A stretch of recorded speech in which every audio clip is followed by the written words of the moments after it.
बहू ने आते ही अपनी दादी सास के लिए जो किया वो, जाओ दादी जी को ऊपर छत पर चाय नाश्ता दे आओ। नीलम जी ने अपनी नई नवेली बहू को आदेश देते हुए कहा। अभी कल ही तो रेनू अपने हनीमून से वापस आई थी। जी मम्मी जी। रेनू हाथ में ट्रे लेकर छत पर चल पड़ी और जैसे ही वो छत पर पहुंची ठंड की सिरहन से कांप उठी। ये दिसंबर जनवरी का महीना भी कितना बर्फीला होता है। दादी माँ, आपकी चाय। जैसे ही रेनू ने दादी का हाथ पकड़ा वो सिहर उठी। कितने ठंडे हैं दादी के हाथ, मुझे तो कुछ समझ में नहीं आया।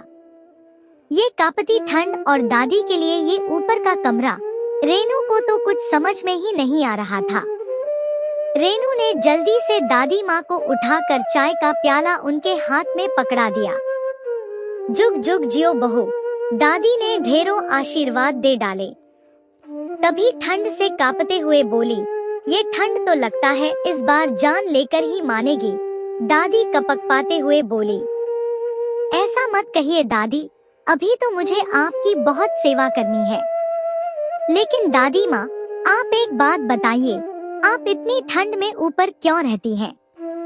नई बहू ने सवाल उठा दिया, मगर उसने महसूस किया कि दादी कुछ बोली तो नहीं, मगर उनकी आंखों में आंसू झिलमिलाने लगे। रेनू मन में कुछ सोचकर नीचे उतर गई और जैसे ही वो अपने पति मयूर के लिए चाय लेकर गई उसने सवाल पूछ लिया, मयूर, दादी माँ ऊपर वाले कमरे में क्यों रहती है जबकि नीचे वाला कमरा खाली पड़ा है? अरे शांत रहो, मम्मी पापा की पहले ही इस बारे में बहुत बहस हो चुकी है। पापा दादी माँ को ऊपर वाले कमरे में रखने के लिए बिल्कुल भी राजी नहीं थे, लेकिन मम्मी ने उनसे बहस करके दादी को ऊपर वाले कमरे में रखने के लिए मजबूर कर दिया। रेनू को ये बात कुछ अजीब सी लगी, लेकिन उसने मन ही मन कुछ ठान लिया। मम्मी जी, दादी माँ को इतनी ठंड में ऊपर का कमरा ही क्यों? रेनू ने अपनी सास नीलम जी से पूछा।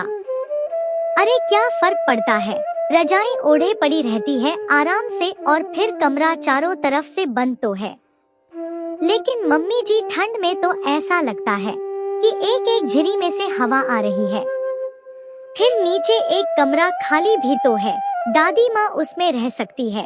रेनू बोली, नहीं नहीं, वो कमरा तो तुम्हारी ननद कंचन का है। जब वो आएगी तो उसे बहुत ही परेशानी हो जाएगी। नीलम जी बोली। मम्मी जी, आप समझने की कोशिश कीजिए, जब दीदी आएंगी तो सब लोग मिलकर एडजस्ट कर लेंगे और हो सकता है दीदी को भी इसमें कोई आपत्ति ना हो। अरे नहीं, अम्मा नीचे बैठी बैठी दिन भर बेमतलब की पूछताछ करती रहती है, मुझे उनकी बातों से बहुत उलझन होती है। तो ठीक है मम्मी जी, हम लोग ऊपर शिफ्ट हो जाएंगे और दादी माँ को हम अपना कमरा दे देंगे। बेटा मयूर भी अब सास बहू की बातों में शामिल होते हुए बोला। अच्छा, तो नई बहुरानी ने तुम्हारे कान भी भर दिए मयूर। नीलम, हमारी बहू तुमसे ज्यादा होशियार और समझदार निकली। उसे आए अभी मुश्किल से हफ्ता 2 हफ्ता हुआ है और वो मेरी माँ के लिए चिंतित है, मगर तुमने कभी भी मेरी माँ को दिल से नहीं अपनाया। इतना बोलते बोलते नीलम जी के पति केशव जी की आवाज भर्रा गई। तो ये तय रहा कि अम्मा नीचे कंचन के कमरे में ही रहेंगी, उसमें बाथरूम भी अटैच है, अम्मा को और ज्यादा आराम हो जाएगा। केशव जी बोले। अब तो नीलम जी से कुछ बोलते ही नहीं बना, क्योंकि अब केशव, मयूर और रेनू सब एक हो गए थे। रेनू के चेहरे पर एक विजय सी मुस्कान उभर गई और वो अपनी दादी सास को नीचे कमरे में ले आई और अब तो रेनू उनकी अच्छी तरह से देखभाल करने लगी। कभी उनके बालों में तेल मालिश, कभी गुनगुने तेल से उनके हाथ पैरों की मालिश, खाना भी उन्हें एकदम गर्मा गर्म देती और जब भी मौका मिलता उनसे बातें करने बैठ जाती। दादी से तरह तरह के अनुभव सुनती।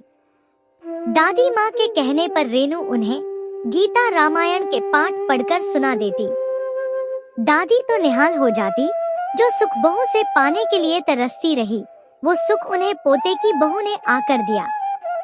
दादी माँ का चेहरा जो उम्र से ज्यादा बूढ़ा लगने लगा था, वो रेनू के प्यार भरे व्यवहार और देखभाल से अब खिलखिलाने लगा था। केशव जी कभी मुंह से तो नहीं कहते, मगर मन ही मन अपनी बहू का बहुत ही आभार मानते थे, क्योंकि रेनू ने उनकी अम्मा को वो मान सम्मान दिलवा दिया था जो वो अपनी पत्नी नीलम की जिद की वजह से उन्हें नहीं दिलवा पाए थे।